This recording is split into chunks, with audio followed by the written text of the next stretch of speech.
Staphylococcus aureus. Staphylococcus aureus es una de las bacterias más resistentes a las condiciones ambientales dentro de las que no forman esporas. Puede sobrevivir en condiciones ambientales no fisiológicas y tolerar medios con alto contenido salino. Por lo tanto, no es sorprendente que sea un patógeno de alta ubicuidad, capaz de causar importante patología tanto a pacientes hospitalizados como a individuos sanos de la comunidad.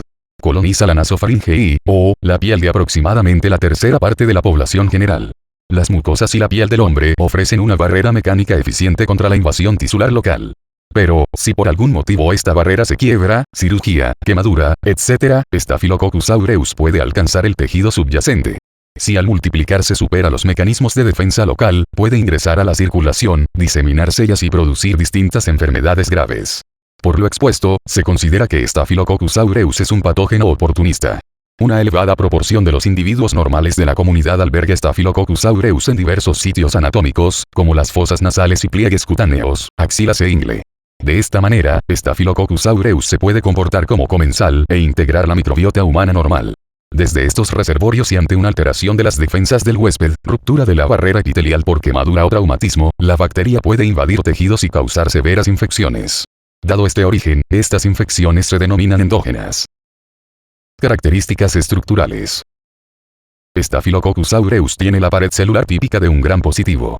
Contiene tres componentes principales: el peptidoglicano, los ácidos teicoicos y la proteína A. El peptidoglicano posee la cadena de unión cruzada con puentes de pentaglicina, específicos de Staphylococcus aureus. Los ácidos teicoicos son grupos de polímeros que contienen fosfatos. Algunos están unidos al peptidoglicano y son secuencias de ribitol-fosfato, exclusivas de Staphylococcus aureus, mientras que otros están unidos a los lípidos de la membrana citoplásmica y son del tipo glicerol-fosfato, como en otras especies del género. Formando parte de la pared, Staphylococcus aureus posee proteína A. Por fuera de la pared, la mayoría de las cepas de Staphylococcus aureus poseen una fina cápsula polisacarídica. Características metabólicas y de cultivo. Staphylococcus aureus puede obtener energía tanto por respiración como por fermentación de diferentes hidratos de carbono. Su capacidad de fermentar el manitol se utiliza en el laboratorio de bacteriología para diferenciarlo de otras especies. Al igual que el resto de los estafilococos, es anaerobio facultativo, pero crece mejor en aerobiosis. Puede desarrollar en un amplio rango de temperaturas, óptima entre 30 y 37 grados. Crece bien en los medios comunes de laboratorio, formando colonias definidas, lisas y convexas. Muchas cepas producen colonias amarillo-doradas debido a la presencia de pigmentos carotenoides. Patogénesis de las infecciones por Staphylococcus aureus. Staphylococcus aureus es un patógeno multifactorial, que posee un extenso número de factores de patogenicidad, que pueden clasificarse en factores de superficie y productos extracelulares, enzimas y toxinas. Factores de superficie. La pared celular posee diversas proteínas de superficie que confieren a la bacteria su capacidad de adherirse a tejidos. Entre los factores de superficie más importantes deben citarse las proteínas de unión a fibronectina, FNBP, fibrinógeno, FFBP, y colágeno, CBP. Ellas actúan como adhesinas y permiten la adherencia de Staphylococcus aureus a la superficie de las células del huésped, a los subendotelios y a los coágulos de fibrina, y permiten a la Staphylococcus aureus establecerse en el tejido que invaden. La proteína A, figura 1, se une a la porción FC de la inmunoglobulina G, humana, subtipos 1, 2 y 4. De esta manera la proteína A impide la unión de estos subtipos de inmunoglobulina G a los fagocitos a través de los receptores para FC, interfiriendo así con la opsonización. Las cepas clínicas de Staphylococcus aureus producen distintas cantidades de polisacárido capsular. En la actualidad se reconocen 4 serotipos diferentes, los cuales han sido fehacientemente caracterizados. Los serotipos 5 y 8 representan en promedio aproximadamente el 75% de los aislamientos clínicos relevantes provenientes de materiales de origen humano. Estas cepas son microcapsuladas, puesto que la cápsula tiene un delgado espesor y no puede ser observada por los métodos tradicionales de la microscopía óptica. El papel que juega la cápsula como factor de virulencia no está completamente definido y es objeto de investigación. Opuestamente, las cepas de los serotipos 1 y 2 producen una gran cantidad de polisacárido capsular y forman una gruesa cápsula antifagocítica. En cultivo, las colonias de Staphylococcus aureus serotipos 1 y 2 presentan una característica apariencia mucoide. Si bien las cepas de serotipos 1 y 2 han demostrado poseer más virulencia en estudios realizados en modelos experimentales, en la práctica carecen de real importancia médica porque se las aísla con escasísima frecuencia en casos de infección humana. Luego de ser opsonizados, por complemento sérico o por inmunoglobulinas, y fagocitados, los estafilococos son destruidos y degradados dentro de los fagolisosomas. Pero cuando la fagocitosis es mediada por adherencia a través de la proteína de unión a la fibronectina, Staphylococcus aureus puede escapar del fagosoma e inducir apoptosis de la célula fagocítica. De esta manera, una pequeña proporción de los microorganismos puede sobrevivir dentro de los leucocitos polimorfonucleares, macrófagos y células epiteliales, lo que explicaría el elevado índice cronicidad y persistencia de Staphylococcus aureus en algunas infecciones. Enzimas y toxinas extracelulares.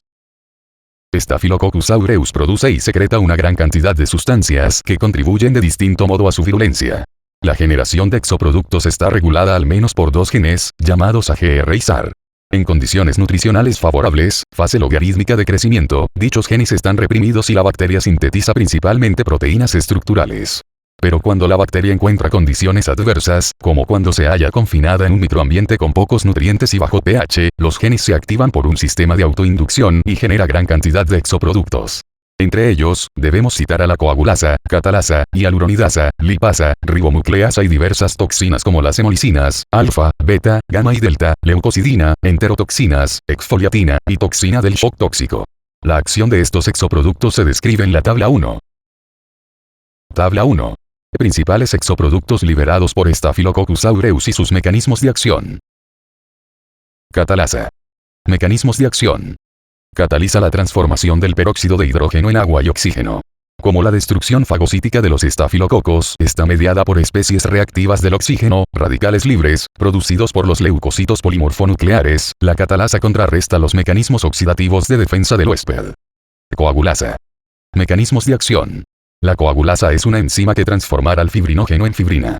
Los estafilococos rodeados de fibrina son resistentes a la fagocitosis y el depósito de la misma en el área de la infección podría facilitar la localización de la lesión. Hialuronidasa lipasa elastasa. Mecanismos de acción. Degradan, respectivamente, ácido hialurónico, lípidos y elastasa. Contribuyen al daño tisular. Nucleasas. Mecanismos de acción. Ribonucleasa, desoxirribonucleasa, DNasa. Enzimas que degradan ácidos nucleicos y permiten la diseminación de la bacteria desde un sitio localizado de infección. Hemolicina alfa, alfa-toxina. Mecanismos de acción. Es el principal componente citotóxico elaborado por Staphylococcus aureus. Está codificada por genes cromosomales y es letal para muchas células, aún en bajas concentraciones. Actúa sobre una amplia variedad de membranas celulares, eritrocitos, leucocitos, plaquetas y fibroblastos, y causa necrosis cutánea cuando se la inyecta experimentalmente por vía intradérmica. La hemolicina alfa fue la primera exotoxina bacteriana en identificarse con capacidad de formar poros en las membranas celulares. El efecto de esta toxina no se debe solamente a que es letal para las células susceptibles, sino también a la reacción secundaria celular disparada por un flujo de calcio a través de los poros. Este fenómeno incluye la estimulación del metabolismo del ácido araquidónico y la consecuente liberación de prostaglandinas, responsables de distintas alteraciones patológicas, que conducen directamente al desarrollo de edema pulmonar e indirectamente al aumento de la coagulación sanguínea. Hemolicina beta, beta-toxina. Mecanismos de acción. Posee actividad de enzima esfingomielinasa. Produce daño a las membranas celulares y necrosis. Hemolicina gamma, gamma-toxina. Mecanismos de acción. Posee actividad tensioactiva, detergente. Produce daño a las membranas celulares, especialmente de los eritrocitos. Los destruye y permite la liberación de hemoglobina, fuente de hierro. Hemolicina delta, delta-toxina, leucocidina. Mecanismos de acción. La hemolicina delta y la leucocidina de Panton-Valentin son lisinas de dos componentes, denominados SIF. El primero con capacidad de unión a un receptor celular y ambos con actividad enzimática. Poseen actividad lítica selectiva sobre las membranas celulares de distintos tipos celulares. La hemolicina delta es hidrofóbica, termoestable y estimula la producción de AMP cíclico en el híleo de modelos experimentales, lo que sugiere que esta toxina podría estar involucrada en la patogénesis de la diarrea aguda observada en ciertas infecciones causadas por Staphylococcus aureus. Exfoliatinas. Mecanismos de acción. Son exotoxinas que promueven la separación y pérdida de las capas superficiales de la epidermis. Se conocen dos exfoliatinas, una codificada por genes cromosomales y otra por genes plasmídicos. Ambas exfoliatinas pueden coexistir en una misma cepa. Debe producirse suficiente cantidad de toxina en el sitio de la infección para causar descamación epitelial en sitios lejanos del organismo. Las exfoliatinas son las responsables del síndrome de la piel escaldada o enfermedad de Richter. Enterotoxinas. Mecanismos de acción. Producidas por cerca de la mitad de todas las cepas clínicas de Staphylococcus aureus. Se reconocen 5 tipos serológicos, de la A a la E, con el grupo C, subdividido a su vez en 3 subtipos, C1, C2 y C3. Estas enterotoxinas causan síntomas gastrointestinales agudos, luego de 2 a 5 horas de su ingestión. Estas exotoxinas retienen su actividad luego de incubarlas a 100 grados durante 30 minutos y son resistentes a las enzimas digestivas. La ingestión de suficiente cantidad de toxina preformada en los alimentos causa intoxicación alimentaria. Esta toxina actúa sobre los receptores neuronales en el tracto gastrointestinal superior y produce la estimulación del centro del vómito en el cerebro. Las enterotoxinas tienen también actividad de superantígeno, pero esta actividad se ejerce a través de una región diferente en la molécula de la que produce el efecto enterotóxico. Toxina del síndrome del shock tóxico, 1. Mecanismos de acción. Se la reconoce por la sigla TSST, 1. Constituye el ejemplo paradigmático de una proteína bacteriana que actúa como superantígeno. El mecanismo de acción se describe en el texto. Es responsable de shock tóxico. Infecciones causadas por Staphylococcus. En la figura 2 se señalan las principales localizaciones donde Staphylococcus aureus causa infección en el hombre. Las lesiones se caracterizan por intensa supuración, necrosis tisular y formación de abscesos. Figura 2. Sitios del cuerpo humano donde se producen las infecciones estafilocóccicas más importantes. A. Tejidos donde habitualmente Staphylococcus aureus se encuentra formando parte de la flora normal sin causar enfermedad. Algunas de las enfermedades causadas por Staphylococcus aureus son: B. Abscesos pilosebáceos, acné, e impétigo. C. Forúnculos y otras lesiones. D. Infecciones de heridas y abscesos. E. Diseminación hacia los ganglios linfáticos y la sangre, septicemia, lo que resulta en una diseminación sistémica. F. Osteomielitis. G. Endocarditis. H. Meningitis. I. Enteritis por intoxicación alimentaria. J. Nefritis. K. Infecciones respiratorias, faringitis, laringitis, bronquitis y neumonía. Foliculitis y forunculosis. Son abscesos cutáneos localizados, que se diferencian por su tamaño y por el grado de compromiso subcutáneo. La foliculitis es la infección de los folículos pilosos usualmente ocasionada por obstrucción de los mismos o por pequeños traumas locales. La infección se caracteriza por una pápula o pústula penetrada por un pelo y rodeada por un anillo de eritema.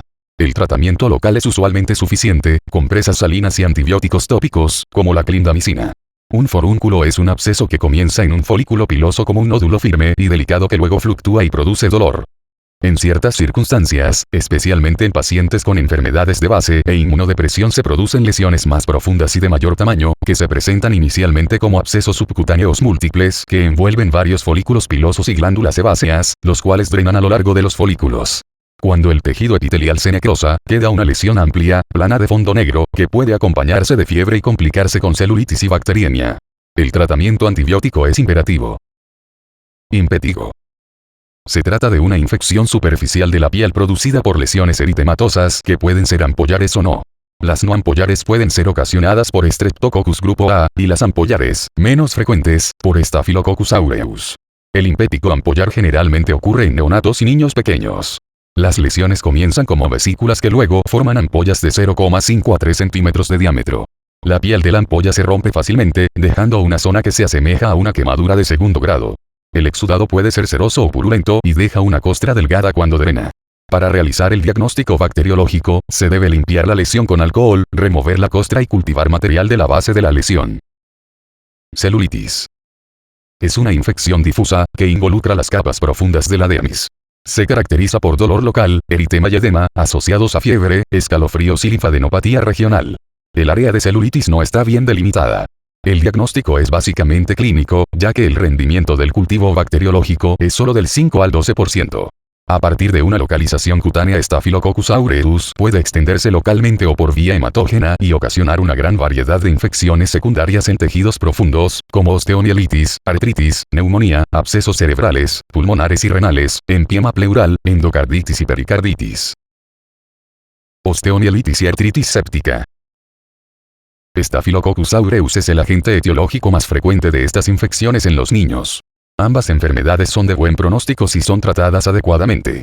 Se producen por siembra de la bacteria en huesos y articulaciones desde un foco remoto inicial. Neumonía. Puede producirse a partir de una infección primaria respiratoria, generalmente en individuos con patologías de base tales como infección previa por el virus de la influenza, aspiración de contenido gástrico o edema pulmonar severo. Si la neumonía no es tratada convenientemente, la enfermedad pulmonar puede manifestarse con múltiples abscesos. Existen otras condiciones predisponentes para el desarrollo de una neumonía por Staphylococcus aureus, que incluyen la diabetes, alteraciones en los fagocitos, alcoholismo, edad avanzada, desarrollo de tumores y tratamiento con esteroides o drogas citotóxicas. Enfermedades causadas por toxinas de Staphylococcus aureus. Síndrome de la piel escaldada, enfermedad de Richter. Es una consecuencia de la producción de exfoliatinas, las cuales alcanzan el torrente sanguíneo y causan eritema y descamación en sitios lejanos a la lesión estafilocóxica. Esta enfermedad es común en neonatos y en niños menores de 5 años de edad. Síndrome de shock tóxico. Es una enfermedad que se describió como tal por primera vez en 1978, tras un brote epidémico en niños y adolescentes. Estaba causada por ciertas cepas de Staphylococcus aureus que producían una exotoxina que se denominó TSST1. Toxina del síndrome de shock tóxico 1, se trata de una enfermedad grave con características similares al shock séptico. En 1980 la enfermedad apareció con frecuencia en mujeres durante el periodo menstrual, y se la denominó síndrome del shock tóxico menstrual. Este tipo de síndrome se asoció al uso de un tipo de tampones vaginales superabsorbentes los cuales no se removían con la periodicidad de los tampones estándar durante el periodo menstrual. Staphylococcus aureus es un miembro de la flora normal vaginal que se encuentra porque no puede competir por los sitios de adherencia con otras bacterias colonizantes como los lactobacilos.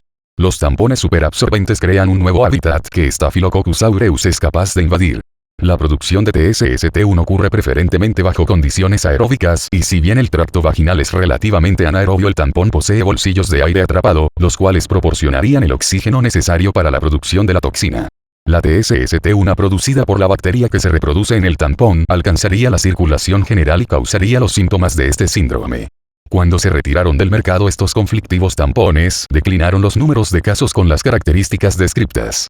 Posteriormente se describieron otros casos similares en individuos con heridas infectadas por Staphylococcus aureus. Un dato interesante es que muchas heridas correspondían a cirugías estéticas nasales. Recordemos que uno de los principales sitios de colonización de esta bacteria son las fosas nasales. En resumen, se trata de una enfermedad poco frecuente, que resulta de infecciones por Staphylococcus aureus en condiciones que permiten la producción de la TSST1. En cuanto a las características clínicas, es una enfermedad grave que, excepto por la erupción que usualmente la acompaña, sus síntomas, mialgias, vómitos, diarrea, fiebre alta, cefaleas, pudiendo llegar a shock y falla orgánica múltiple, son indistinguibles de los que se observan en el shock séptico ocasionado por bacterias gram negativas. Además se postula la hipótesis de que esta toxina ejercería su efecto por aumento de la sensibilidad del organismo al lipopolisacárido, LPS, bacteriano. Bajos niveles de LPS circulan en sangre originados por la lisis de flora normal gram negativa. Estos niveles no ocasionan efectos observables, pero en presencia de TSST1 podrían ser tóxicos. El dilema sobre si los síntomas de esta enfermedad se deben únicamente a la TSST1 o además a su acción sinérgica con el LPS permanece sin resolver. Intoxicación alimentaria. Resulta de la presencia de enterotoxinas en alimentos contaminados, antes de ser ingeridos. Se caracteriza por producir vómitos y diarrea acuosa, usualmente sin fiebre, luego de un corto periodo de incubación de 2 a 6 horas según la cantidad de toxina ingerida. En muchos casos, la cepa de Staphylococcus aureus productora de enterotoxina se ha aislado de personas encargadas de la preparación de alimentos. Como se dijo anteriormente, Staphylococcus aureus es una bacteria muy resistente a las condiciones ambientales no fisiológicas y puede sobrevivir en ambientes con altas concentraciones salinas. Si el alimento no se refrigera adecuadamente, los estafilococos desarrollan y pueden producir enterotoxina. Aunque el alimento luego sea calentado hasta ebullición, la toxicidad persiste, dado que la enterotoxina resiste los 100 grados durante 30 minutos. Los principales alimentos que actúan como vectores inanimados son las cremas en helados y productos de panadería, ensaladas de papas, los alimentos enlatados y carnes procesadas, matambres. Dado que Staphylococcus aureus puede crecer en medios hipersalados, no sorprende encontrar brotes de intoxicación asociados a la ingestión de fiambres. De acuerdo a una hipótesis, los vómitos se atribuyen a la estimulación de las terminales del nervio vago en el estómago. Otra hipótesis atribuye los efectos sistémicos de la enterotoxina estafilocóxica a su capacidad de comportarse como superantígeno y estimular a los linfocitos T. La sintomatología de la intoxicación estafilocóxica bien podría resultar de una combinación de estos dos modos de acción. Epidemiología. El 30% de la población porta Staphylococcus aureus en la nasofaringe y, o, la piel. Muchas de las infecciones adquiridas en la comunidad se producen por contaminación endógena, es decir, son autoinfecciones con cepas que el individuo posee en su microbiota normal. Las cepas de Staphylococcus aureus pueden identificarse con fines epidemiológicos mediante diversas técnicas moleculares. Staphylococcus aureus es un patógeno muy prevalente en el medio nosocomial, asociado a infecciones en pacientes sometidos a cirugía o procedimientos invasivos. La bacteria puede diseminarse a través de las manos del personal, por lo que es importante detectar sus portadores y rastrear las rutas de transmisión. Sensibilidad a los antibióticos. A poco de comenzar a usarse la penicilina, en la década del 50, aparecieron cepas de Staphylococcus aureus productoras de penicilinasa, por lo que este antibiótico dejó desde entonces de ser útil como herramienta terapéutica. La introducción de la meticilina, la primera penicilina semisintética resistente a las penicilinasas, pareció resolver el problema hacia 1960. Inmediatamente emergieron cepas de Staphylococcus aureus resistentes a la meticilina, MRSA, pero constituían una rareza de laboratorio sin implicancias clínicas. En 1963 se describió la primera epidemia intrahospitalaria causada por MRSA. En la actualidad, existen cepas endémicas hospitalarias de Staphylococcus aureus MRSA, que con frecuencia causan brotes epidémicos nosocomiales. Las cepas de Staphylococcus aureus resistentes a la meticilina, son además invariablemente resistentes a todos los antibióticos beta-lactámicos, por lo que los glucopéptidos, vancomicina y teicoplanina, son las drogas de elección. En resumen, desde el punto de vista terapéutico, podemos dividir a las cepas de Staphylococcus aureus en tres grupos. 1. Sensibles a la penicilina, que aproximadamente son solo entre el 1 al 10% de los aislamientos. 2. Resistentes a la penicilina pero sensibles a la meticilina, los porcentajes son variables según el centro hospitalario, donde la droga de elección es la cefalotina. Y 3. Resistentes a penicilina y meticilina, donde las drogas de elección son la vancomicina y la teicoplanina.